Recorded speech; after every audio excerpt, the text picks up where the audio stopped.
क्या विज्ञान और धर्म वाकई एक दूसरे के विरोधी हैं? या फिर हजारों साल पहले लिखे गए ग्रंथों में ही वो गूढ़ ज्ञान छिपा था, जिसे आज हम आधुनिक विज्ञान में खोज रहे हैं? आज हम एक ऐसा रहस्य उजागर करेंगे जो आपको हैरान कर देगा। क्या हिंदू धर्म ने विकासवाद को डार्विन से पहले ही समझा लिया था? भगवान विष्णु के दशावतार और डार्विन के विकासवाद के बीच की यह अद्भुत समानता आपके सोचने का तरीका बदल देगी। विकासवाद क्या है? विकासवाद, थ्योरी ऑफ एवोल्यूशन, को 1859 में चार्ल्स डार्विन ने दुनिया के सामने रखा। इसके अनुसार जीवन सरल से जटिल रूप में विकसित हुआ। पहले जलचर, फिर उभयचर, फिर स्थलीय जीव और अंततः मानव। लेकिन रुको, क्या हजारों साल पहले हमारे ऋषियों और शास्त्रों ने यही सिद्धांत पहले से ही नहीं बताया था? अब हम आपको दिखाएंगे कि कैसे भगवान विष्णु के दशावतार डार्विन के विकासवाद के हर स्टेप से मिलते हैं। मत्स्य अवतार, जल जीवों की उत्पत्ति, मछली। डार्विन के अनुसार जीवन की शुरुआत महासागरों में हुई थी। हिंदू धर्म में विष्णु का पहला अवतार भी एक मछली, मत्स्य था, जो पानी में रहता था। क्या यह सिर्फ संयोग है? भगवान विष्णु ने मत्स्य, मछली का रूप धारण करके महाप्रलय के समय मनु और सप्तऋषियों की रक्षा की। उन्होंने वेदों का ज्ञान बचाया और धरती को पुनर्जीवित किया। कूर्म अवतार, जल से थल पर संक्रमण, कछुआ।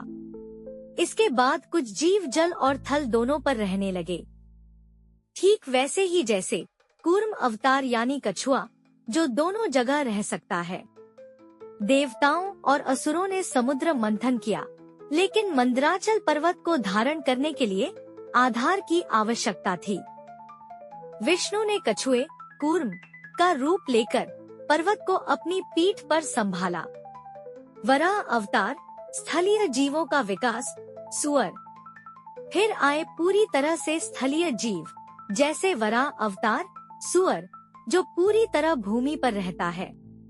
हिरण्याक्ष नामक राक्षस ने पृथ्वी को पाताल लोक में छिपा दिया था।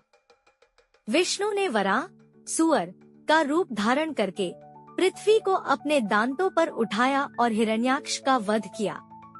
नरसिंह अवतार, मानव जंतु संकर, आधा मानव आधा सिंह।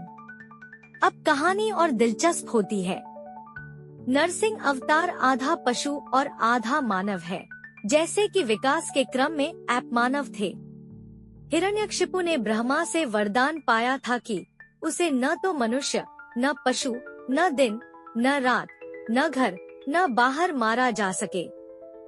विष्णु ने नरसिंह, आधा मनुष्य आधा शेर का रूप लेकर उसका वध किया। वामन अवतार, मानव का प्रारंभिक रूप। फिर आया वामन अवतार, एक बौना इंसान। यह प्रारंभिक मानव जाति का प्रतीक हो सकता है। बलि नामक असुर ने तीनों लोकों पर अधिकार कर लिया था। विष्णु ने वामन, बौने ब्राह्मण का रूप लेकर 3 पग भूमि मांगी और तीसरे पग में बलि को पाताल लोक भेज दिया। परशुराम अवतार, हथियारों का विकास। इसके बाद परशुराम, जो कुल्हाड़ी लेकर चलते थे। यह हमें उस युग की याद दिलाता है जब मानव ने औजारों का आविष्कार किया। भगवान परशुराम ने अत्याचारी क्षत्रियों से पृथ्वी को मुक्त करने के लिए जन्म लिया। उन्होंने अपने परशु, कुल्हाड़ी से 21 बार दुष्ट क्षत्रियों का नाश किया और धर्म की स्थापना की। राम अवतार, सभ्य और सामाजिक मानव। 7वां अवतार राम है, जो एक आदर्श मनुष्य और समाज के नेता है। यह अवतार मनुष्य के सामाजिक विकास और नैतिक मूल्यों की ओर संकेत करता है।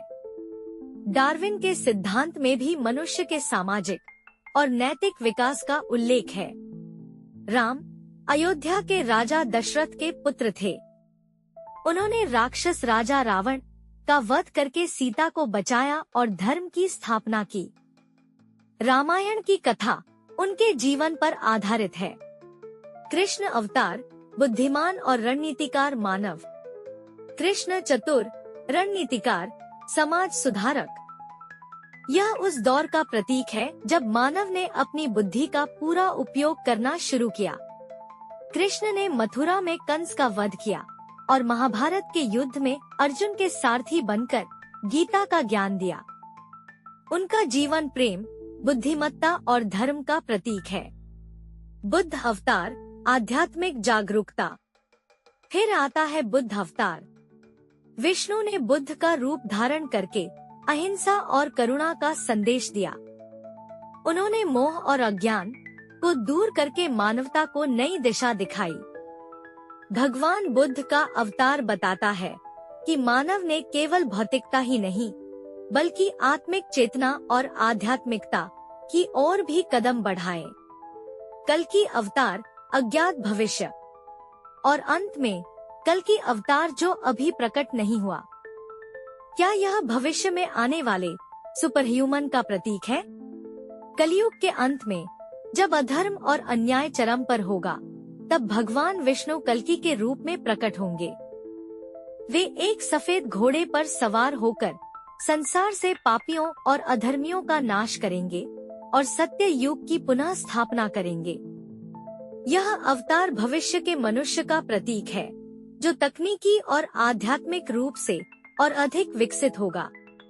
अब सोचने वाली बात यह है कि कैसे हजारों साल पहले लिखे गए ग्रंथों में वही बातें दर्ज थी जो डार्विन ने 1859 में बताई। क्या हमारे पूर्वजों को पहले ही इस ज्ञान का आभास था? क्या विज्ञान और धर्म वास्तव में अलग हैं, या एक ही सत्य के दो पहलू? इस वीडियो ने आपको सोचने पर मजबूर कर दिया होगा। तो हमें कमेंट में बताइए, क्या आप मानते हैं कि हिंदू धर्म ने विकासवाद को पहले ही पहचान लिया था?